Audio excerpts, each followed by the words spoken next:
So, Mr. Chairman, thank you again for giving me a few minutes to speak today. And congratulations again on being re-elected. And congratulations to all of you in your role on the State Central Committee. This is a very important body.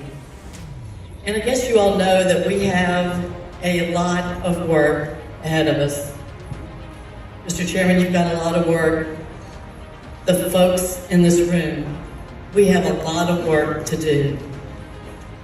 As I was preparing my notes last night to speak to you today, Louis initially asked if I would speak to you about redistricting and closed party primaries.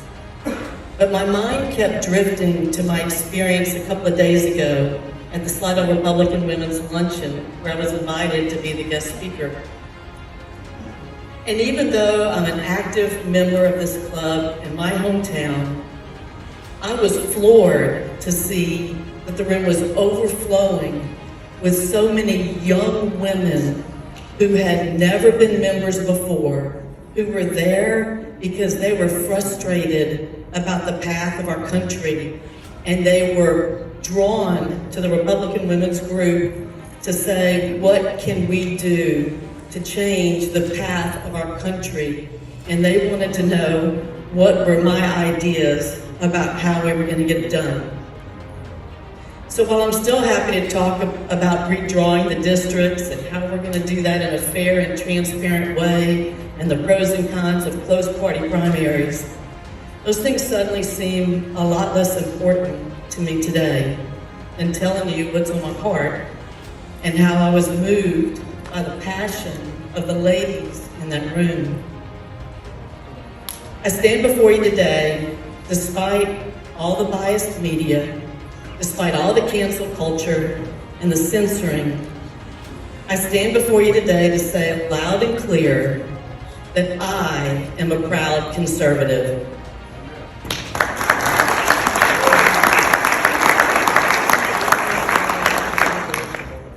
My party, our party, is the Republican Party, and my values are conservative values. I'm pro-life, I'm pro-gun, and I'm actually a pretty decent shot. I'm anti-tax, pro-freedom. I'm an oil and gas girl who knows that drilling is not a bad word. I believe in term limits, ballot integrity, and I love this country. I love this country, I love this state, but I'm concerned. I'm concerned about giving control of our future to Joe Biden, Kamala Harris, Nancy Pelosi, and AOC. I'm concerned about the bias in the media, coupled with censorship from Silicon Valley, silencing our voices. I'm concerned about those who seek to erase President Trump's policies and all the good he did. Erasing President Trump from the history books is an affront to the 74 million voters who supported him. And we as leaders in this party should never forget his impact on our party. He remade our party, reshaped it into a winning party where a huge portion of America felt empowered and heard. Americans now feel left out, ignored, abandoned. Our new Republican coalition activated hard-working, good, decent people who were frustrated. Frustrated with a government that hurts instead of helps. Frustrated by generations of politicians who put other countries ahead of our own. Frustrated that both parties were controlled by the establishment, the swamp, the elite. Donald Trump challenged that, and our party is a better party for it. I stand here today not as a senator, but as your peer, one of 230 Republicans elected to guide and shape our future. You and I, we aren't the ivory tower elites. We're volunteers, we're phone bankers, we're activists.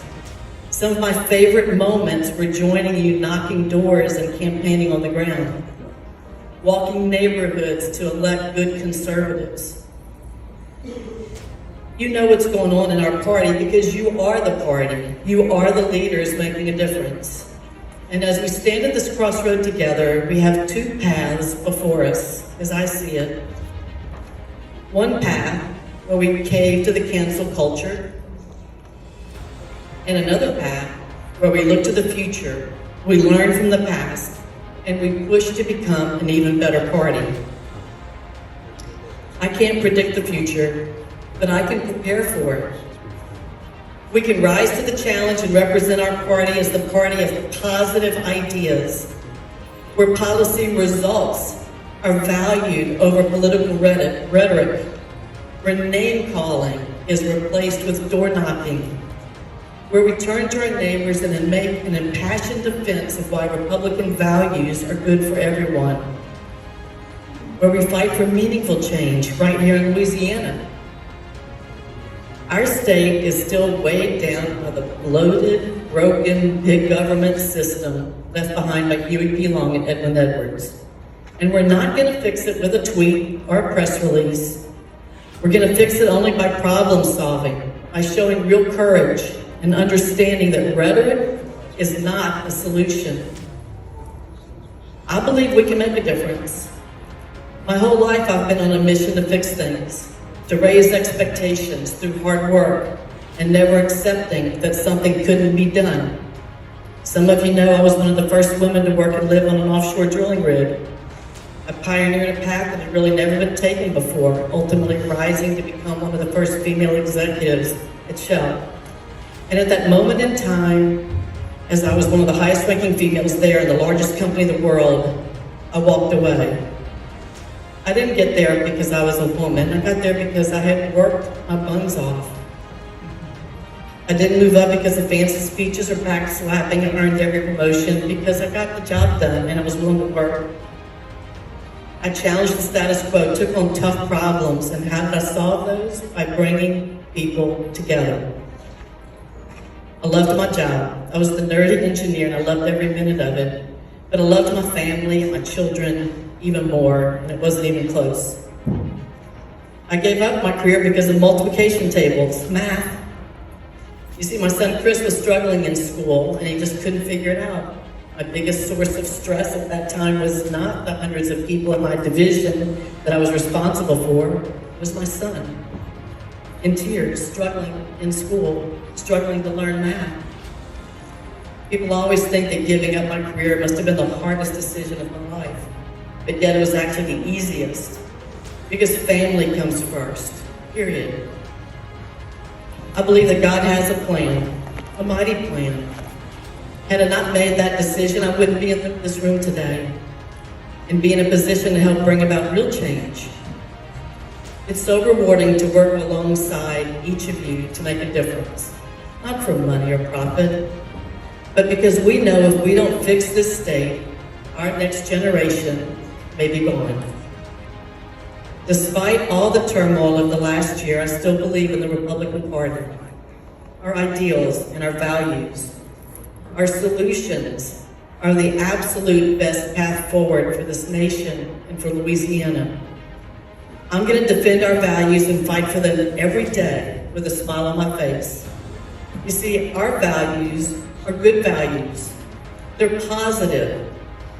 It's positive to cut taxes and reduce government. It's positive to fight for the right for life. It's positive to stand strong in support of law and order. It's positive to give parents control over their kids' education. And it's positive to demand that our schools do better, our kids learn to read and excel at math and science. Those are positive things. And I'm going to smile and show my optimism and my faith and spread our message of exactly how we can make people's lives better. You know, I mentioned my son Chris earlier. Well, Chris and his wife are proud parents, which makes me a brand new Mimi. And if you're interested, I'll show you 1,000 pictures afterwards.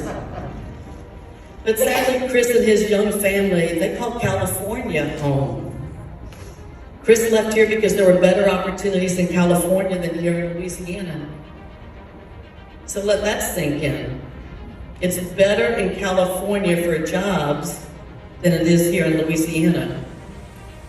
Our other son, Brad, he also left Louisiana for better opportunities.